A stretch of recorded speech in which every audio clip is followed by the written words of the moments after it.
ఆచార్య చాణక్యుడి సూత్రాలను అనుసరించి ఎంతోమంది విజయవంతమైన పారిశ్రామికవేత్తలుగా గుర్తింపు పొందారు. మీరు కూడా విజయవంతమైన వ్యాపారవేత్త కావాలనుకుంటే ఈ విషయాలని గుర్తుపెట్టుకోండి. ఆచార్య చాణక్యుడు చెప్పినట్లుగా మీరు వ్యాపారంలో విజయం సాధించాలంటే మొదట మీరు సవాళ్లను అంగీకరించే ధైర్యం కలిగి ఉండాలి. మంచి వ్యాపారవేత్త ప్రపంచంలోని ఏ మూలలోనైనా వ్యాపారం చేయడానికి సిద్ధంగా ఉండాలని ఆచార్య చాణక్యుడు చెప్పాడు.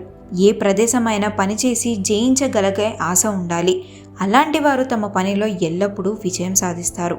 వ్యాపారవేత్తకు ప్రవర్తన చాలా ముఖ్యమైనది. సమర్థ ప్రవర్తన కలిగి ఉన్న వ్యక్తి ఏ రంగంలోనైనా త్వరగా విజయం సాధిస్తారు. ఇప్పుడు చెప్పిన విషయాలు కలిగి ఉన్న ఏ వ్యాపారవేత్త అయినా కూడా తప్పనిసరిగా అతని పరిశ్రమ లేదా వ్యాపారంలో అభివృద్ధిని పొందుతాడు.